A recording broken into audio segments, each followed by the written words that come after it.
일부 인터넷 매체가 이태원 참사 희생자 명단을 공개했죠. 유가족들의 동의 없이 이뤄진 일인데요. 그 후폭풍이 거셉니다. 진보와 보수를 떠나 시민단체와 정치권에선 쓴소리가 쏟아졌는데요. 다만 민주당 일부 강경파 의원들은 입장이 달랐습니다.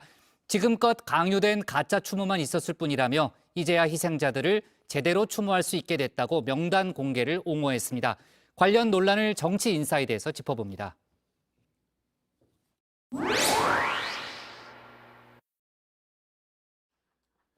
이태원 참사 희생자 명단, 이른바 시민 언론을 자처하는 인터넷 매체들이 나서 공개를 했죠. 유족들의 동의도 없이 말입니다. 희생자들의 실존을 느낄 수 있게 해주는 최소한의 이름만이라도 공개하는 것이 진정한 애도와 책임 규명에 기여하는 길이라고 판단합니다.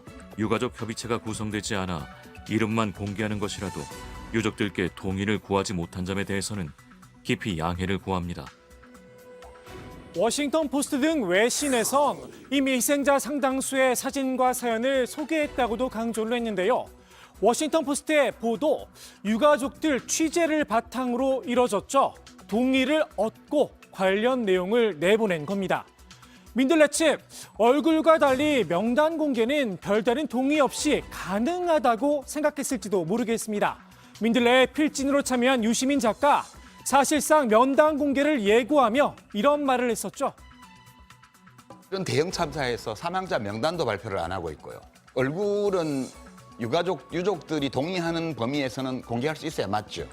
그 명단은 행안부에서는 다 가지고 있죠. 왜냐하면 참사 수습 과정에서 그 대통령이 1대1로 공무원들을 붙이라고 했기 때문에 명단을 모르고는 할 수가 없죠. 명단은 정부에서 가지고 있습니다. 그냥 공개를 안 하고 있죠.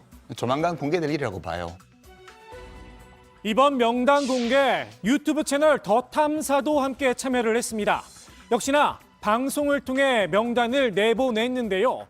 방송 중간에 갑작스레 광고 이야기를 꺼냈습니다.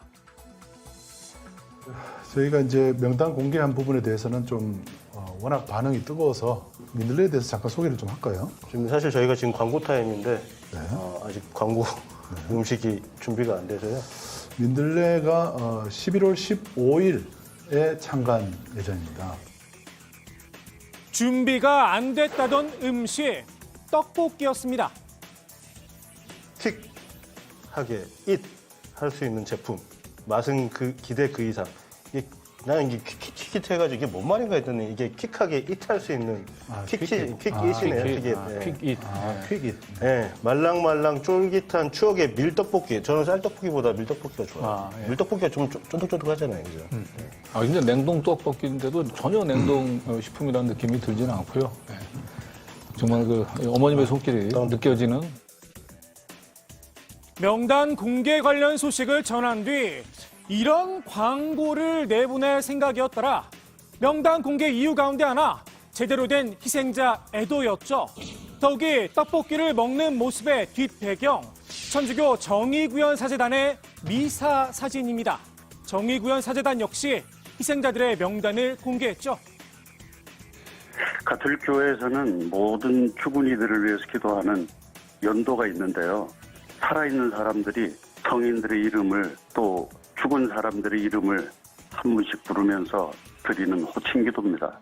12.9 참사로 희생된 사람들의 영혼도 하느님의 품 안에서 영원한 안식을 누리라고 한 분 한 분 이름을 정성껏 불렀죠.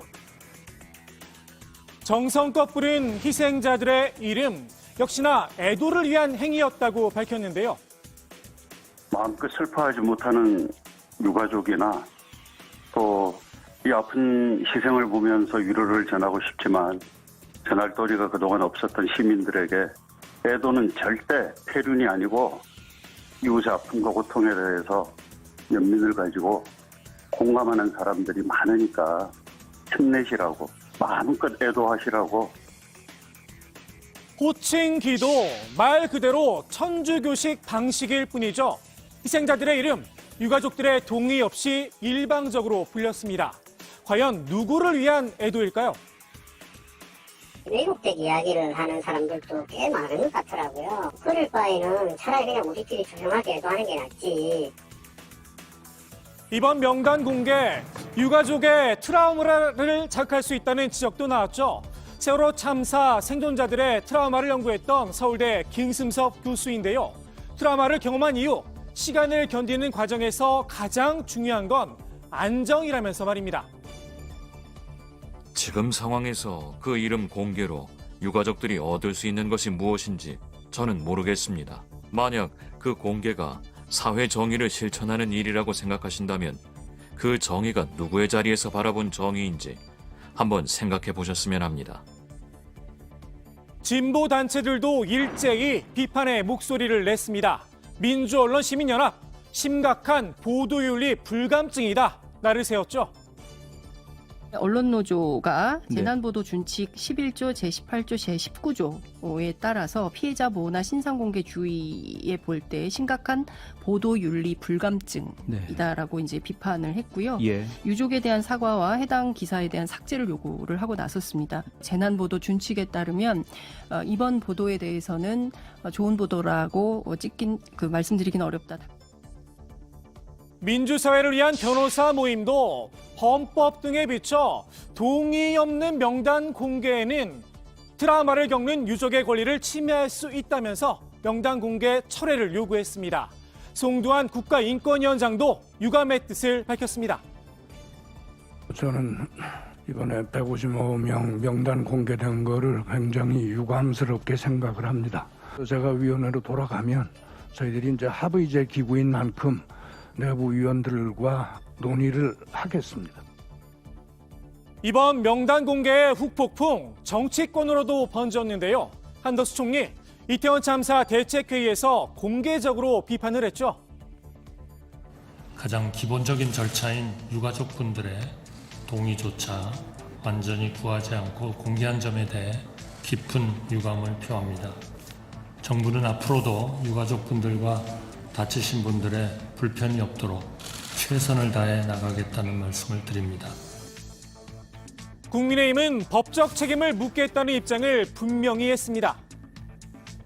유족들 다수가 명단 공개를 원치 않는다는 사실, 또 그것이 법에 위반된다는 사실을 뻔히 알면서도 이 매체들은 이런 폐륜적 행위를 했습니다. 야권에서도 정의당은 참담하다, 시대전환은 죽음의 정치 그만하라 쓴소리를 쏟아냈습니다. 정치권에선 이번 명단 공개 민주당에 그 책임이 있다 이런 비판의 목소리도 나왔는데요. 민주당 지도부가 자락을 깔아준 측면이 있죠. 유족들의 동의가 있어야 된다는 전제를 깔았지만 최초에 그런 얘기가 나오게 됐던 배경도 온라인상에서 추모를 하는데 왜 위패도 없고 영정도 없고 하냐 이런 얘기를 선택한 거예요. 그래서 그런 담론을 재생산한 거고. 이재명 대표의 이 발언을 문제 삼은 겁니다. 세상에 어떤 참사에서 이름도 얼굴도 없는 곳에 온 국민이 분향을 하고 애도를 합니까?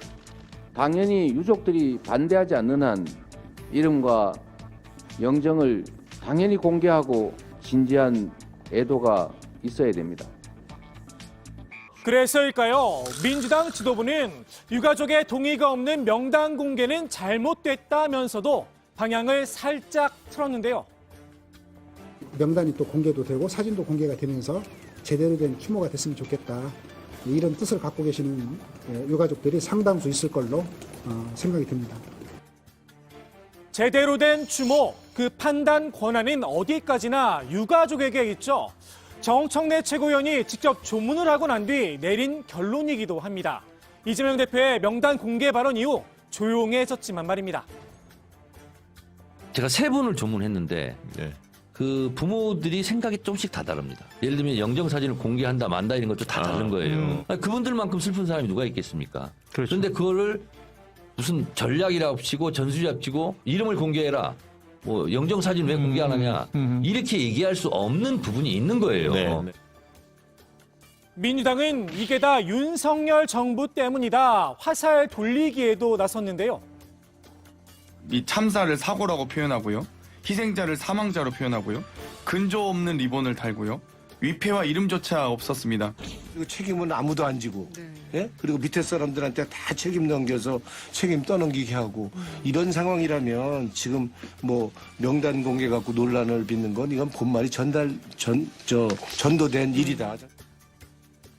책임을 회피하려는 듯한 윤석열 정부의 행태, 잘못된 건 비판받아 마땅합니다. 다만 그렇다고 유족들 동의도 없이 희생자 명단을 발표한 행위를 정당화할 수 있는 건 아니죠. 민주당에선 이 부분에 대해 당이 확실하게 선을 그어야 한다는 목소리도 나왔는데요. 우리 민주당 차원에서 이걸 공개하는 게 맞다. 뭐 이렇게 논의된 바는 전혀 없습니다. 아무리 뭐 이재명 대표라고 하더라도 그건 이재명 대표가 자기 개인 차원에서 얘기를 한 거지 뭐 당 차원에서 그걸 얘기를 한 건 아니죠. 이런 생각 일부였나 봅니다. 민주당 강경파 의원들 동의 없는 명단 공개조차 동조하고 나선 겁니다. 정부 당국이 은폐와 왜곡을 일삼는 동안 참사 희생자들은 그저 숫자에 불과했습니다. 존엄한 한 분 한 분은 지금껏 다만 추상적 존재에 지나지 않았습니다. 강요된 가짜 추모만 있었을 뿐입니다. 그래서 윤석열 무정부의 추모는 무효입니다. 어제 저녁 천주교 정의구현 전국사재단의 추모 미사에서야 비로소 그 넋들의 이름이 하나하나 호명되었습니다. 이제야 비로소 희생자를 제대로 추모할 수 있습니다. 그동안 온 오프라인에서 희생자들을 추모했던 소중한 마음들 모두 가짜 추모였다는 건 아니겠죠. 이번 명단 공개 자칫 소모적 정쟁의 인화물질이 될 수 있다는 우려도 있었는데요. 민주당 강경파 의원들이 여기에 기름을 부은 게 아닌가 싶기도 합니다. 국민의힘은 이미 반격의 명분을 쥐었다는 분위기입니다. 이러한 폐륜의 1차적인 목적은 온갖 범죄 의혹을 받고 있는 이재명 대표를 지키는 것입니다. 최후의 목적은 헌법과 법률에 따라서 또 국민들의 뜻에 따라서 당선된 윤석열 대통령을 선동과 폭민 정치로 퇴진시키는 것입니다. 국민의힘도 민주당도 정치적 주판을 튕기기에만 바쁠 뿐 정작 희생자 유가족들인 안중에도 없는 듯 싶은데요. 오늘의 정치 인사이드 정의당 이은주 원내대표의 말로 마무리합니다. 희생자 유족에 대한 정부 지원을 두고도 희생자에 대한 혐오와 조롱이 오가는 상황에서 일방적인 명단 공개는 2차 가해를 조장할 우려가 매우 큽니다. 희생자 유족뿐 아니라 비통함에 빠진 시민들에게도 상처를 남길 수 있습니다.